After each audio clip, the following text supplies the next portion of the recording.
For some time now, I've been interested in a discovery about human behavior called self-image psychology. You may already be familiar with the self-image idea. This is the principle that each of us is controlled by his mental picture of himself. If you've thought much about it, I'm sure you agree that a good self-image is vital to our happiness and to the achievement of our goals in life. But if you aren't yet familiar with this new idea, let me introduce it by quoting my old friend Dr. Maxwell Maltz, who said, "The most important psychological discovery of this century is the discovery of the self-image." Our self-image is our own conception of the sort of person I am. Each of us builds a self-image out of his beliefs about himself. It's unconsciously formed from past experiences, our successes and failures, our humiliations and triumphs.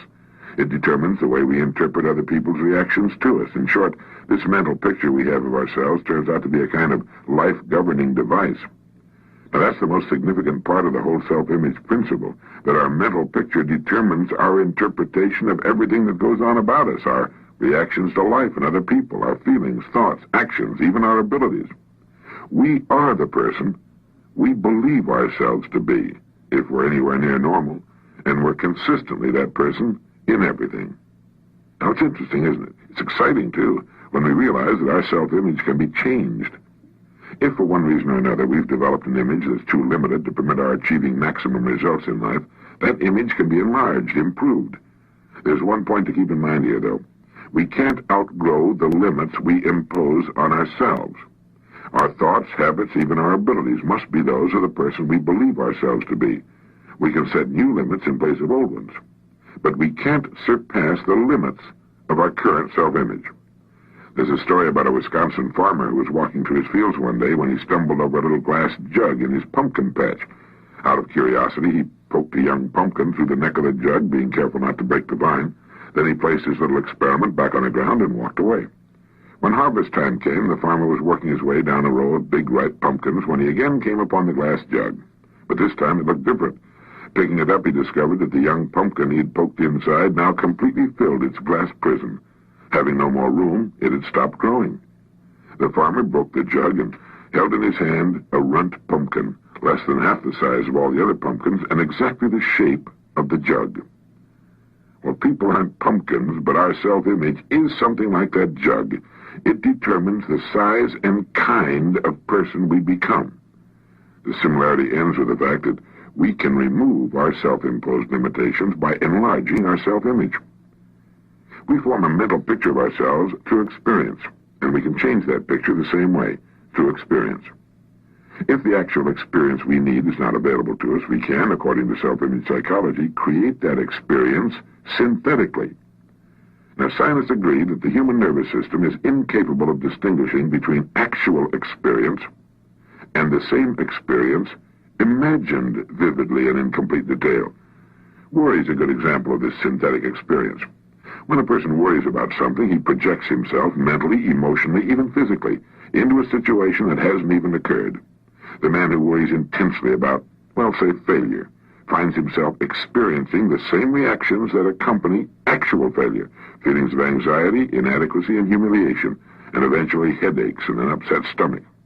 As far as his mind and body are concerned, he has failed, and if he worries about it long enough, if he concentrates on failure intensely enough, he will upset himself to the extent that he will fail, and he'll get sick. Now, everything can be used in either of two ways, positively or negatively, constructively or destructively. Worry is the negative use of creative imagination.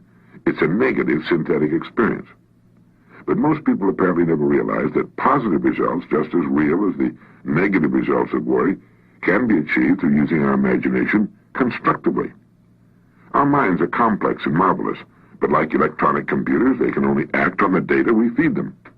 The man who worries about failure is unwittingly defeating himself. He's feeding his mind the wrong data. If he spent the same amount of time visualizing success as he spends thinking about failure, he could reverse the process of synthetic experience. Instead of anxiety, he could develop confidence, self-assurance, poise, and a feeling of well-being would replace apprehension.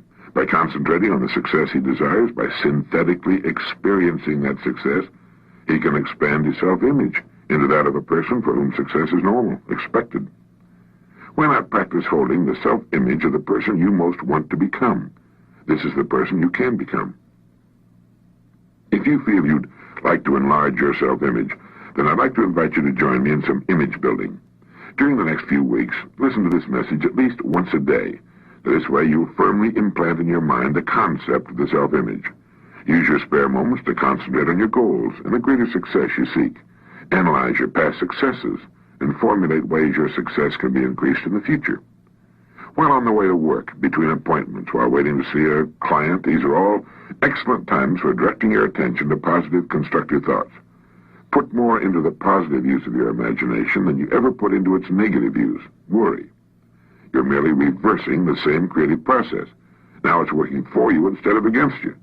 Now, since the mind works best when we feed it only one set of instructions, do not worry if you can help it during the course of this exercise.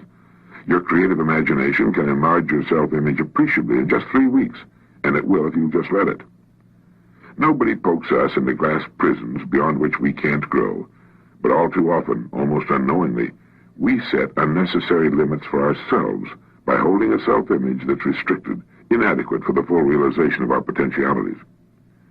Each of us is, at this moment, the product of all his thoughts and experiences and environment up to this point. Through thought, we can control to an almost unbelievable degree both our experience and our environment from here on. Whether or not we choose to direct our own course through life is entirely up to us. The important thing is to know that it can be done. This is Earl Nightingale, and thank you.